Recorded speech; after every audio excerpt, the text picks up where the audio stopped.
사람은 죽음을 앞두면 평생 쌓아 올린 껍질이 모두 벗겨진다. 돈, 명예, 권력, 학력, 그리고 사회적 지위까지. 그 순간에는 아무 소용이 없다.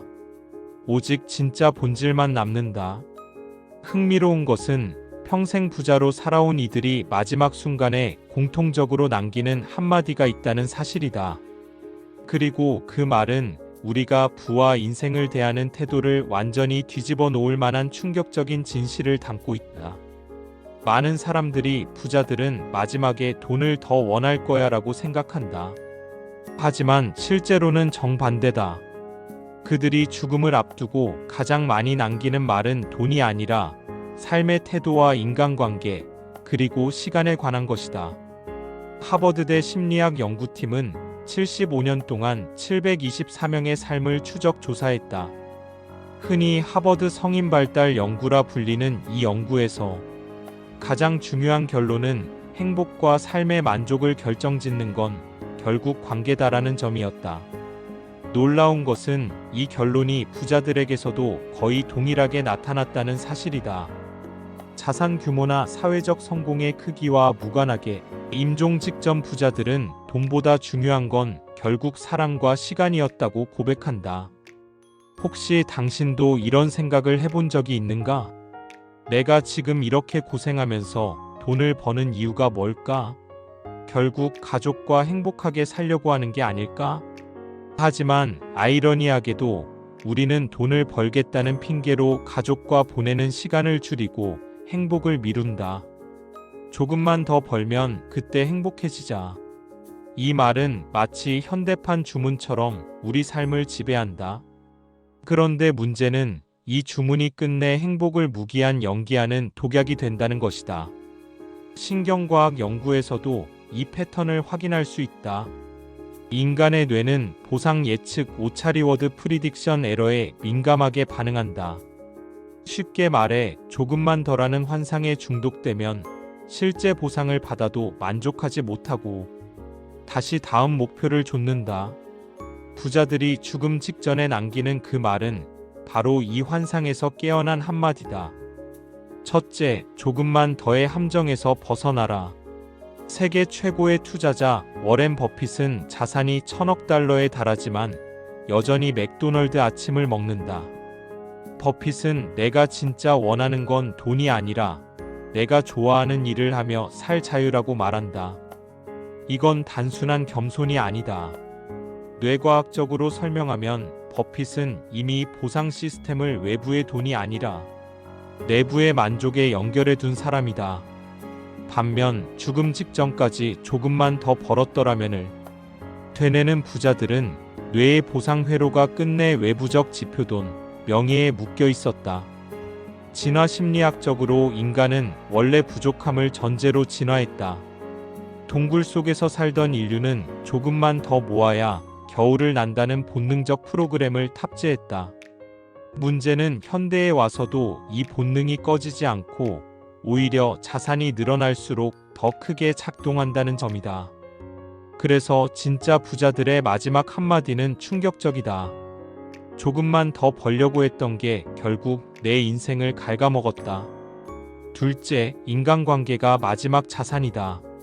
스티브 잡스는 2011년 세상을 떠나기 직전 침대에 누워 이런 말을 남겼다.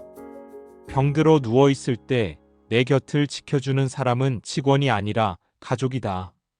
잡스는 말년까지 완벽주의와 통제 욕구로 사람들을 몰아붙였다. 하지만 죽음을 앞두고 그는 돈과 권력이 무의미하다는 사실을 절실히 깨달았다. 뇌과학적으로도 이는 설명된다.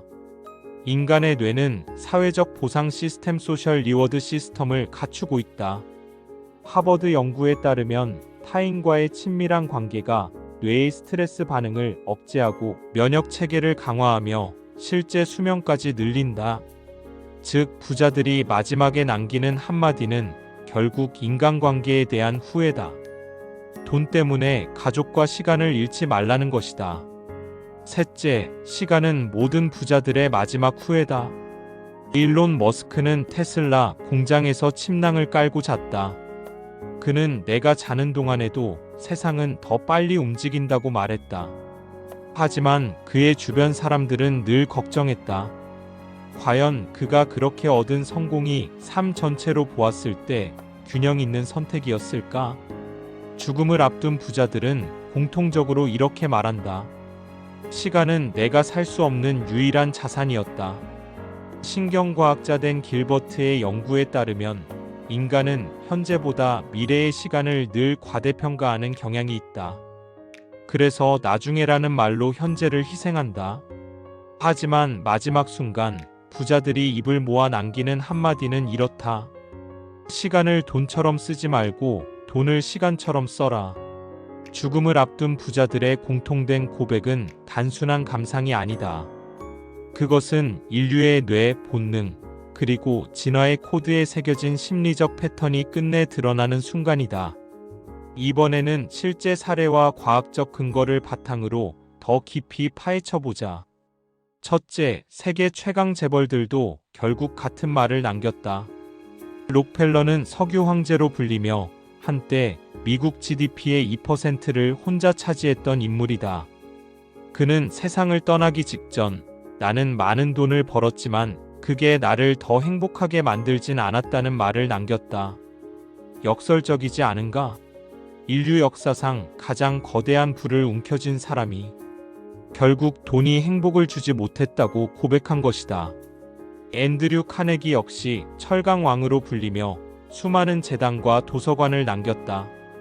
그는 마지막 순간 더 많이 나눴더라면을 후회했다. 왜일까? 뇌과학적으로 기부와 나눔은 도파민 보상 시스템을 강력하게 자극한다. 실제 실험에서도 기부를 했을 때 뇌의 쾌락 중추가 활발하게 활성화되는 것이 확인되었다. 카네기의 후회는 결국 인간 본능에 충실하지 못한 데서 비롯된 것이다. 둘째, 진화론이 말하는 소유의 집착. 왜 부자들이 죽음을 앞두고 후회하는 패턴은 이렇게 비슷할까? 답은 진화론에 있다. 원시 인류는 늘 결핍 속에 살았다. 먹이를 구해도 내일 보장되지 않았다. 그렇기에 더 많이 소유하고자 하는 본능이 생존을 보장했다. 하지만 이 본능은 현대에 와서 기형적으로 작동한다. 돈을 충분히 벌었음에도 여전히 조금만 덜하는 강박에 시달리는 이유는 바로 이 진화적 불일치 에볼루셔너리 미스매치 때문이다. 즉 원시 시대에는 도움이 되었던 본능이 현대 사회에서는 오히려 인간을 불행하게 만든다. 임종 직전 부자들의 충격적인 한마디는 바로 이 불일치에서 비롯된 후회다. 셋째, CEO들의 마지막 조언이 전하는 메시지. 세계적으로 존경받는 CEO들도 삶의 말년에는 같은 통찰을 남겼다. 스티브 잡스 진짜 부는 사랑하는 이들과 함께한 시간이다. 잭 웰치지 전 CEO 마지막에 내가 더 원한 건 가족이었다.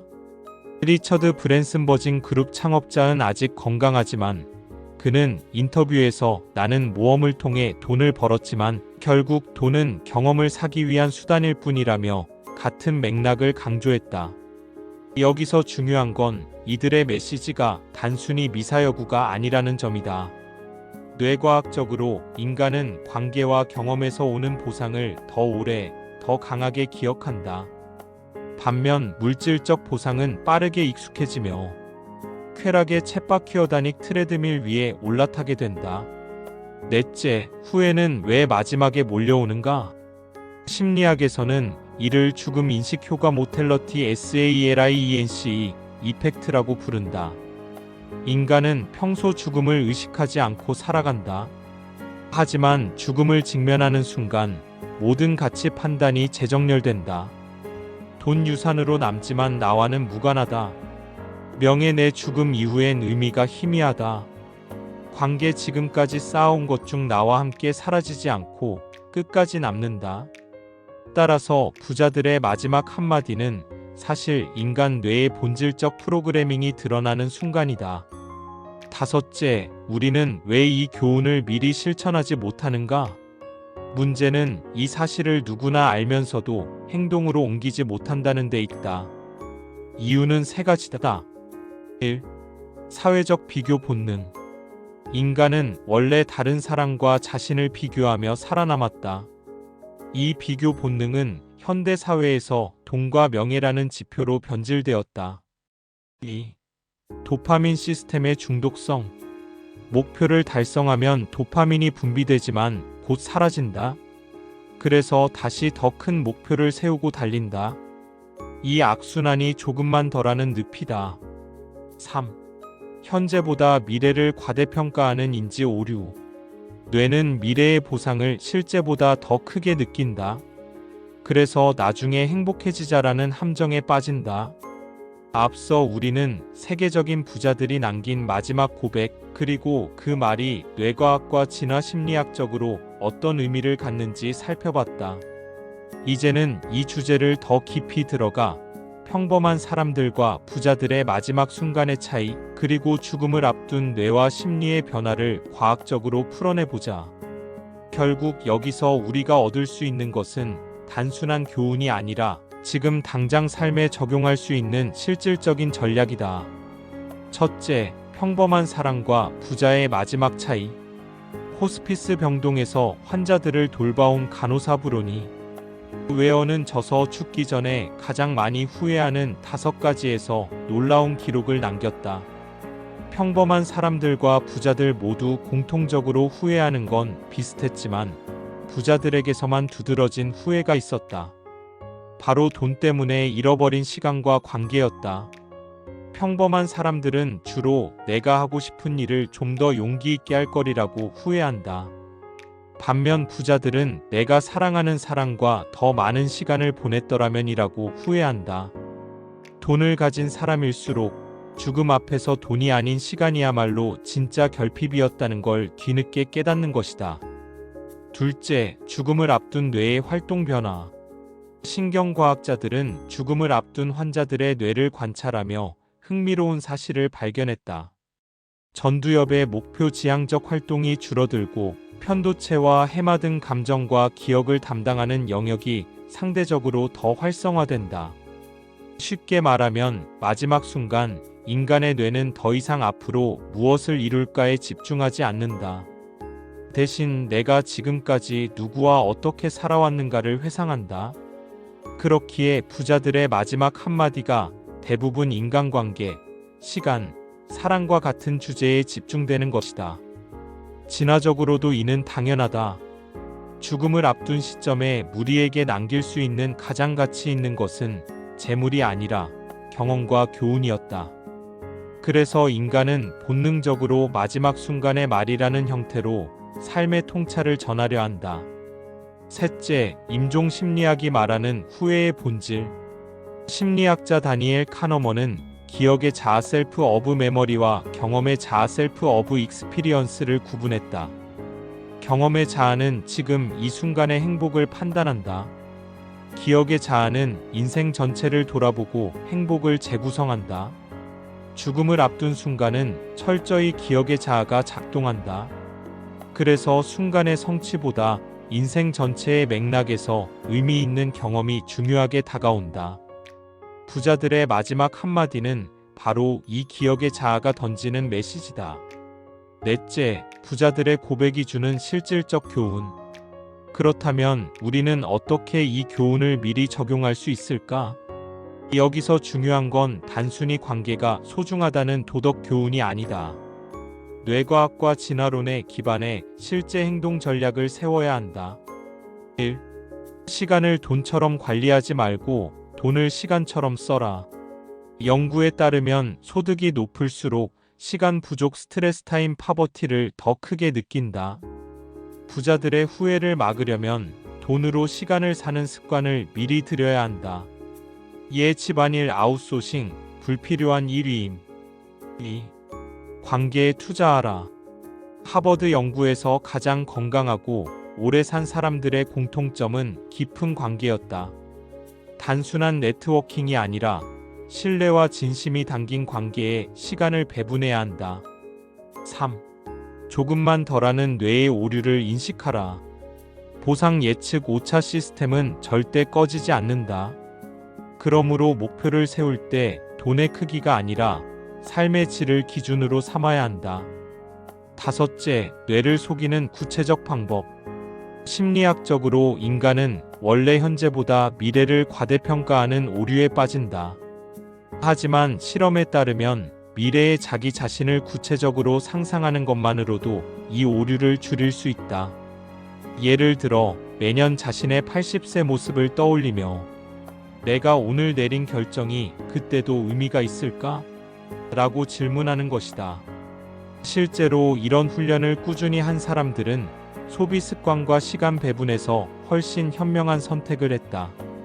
부자들의 마지막 한마디를 단순한 후회로 두지 않고 지금 현재의 삶에 적용하는 가장 효과적인 방법이 바로 이 죽음을 현재화하는 기술이다.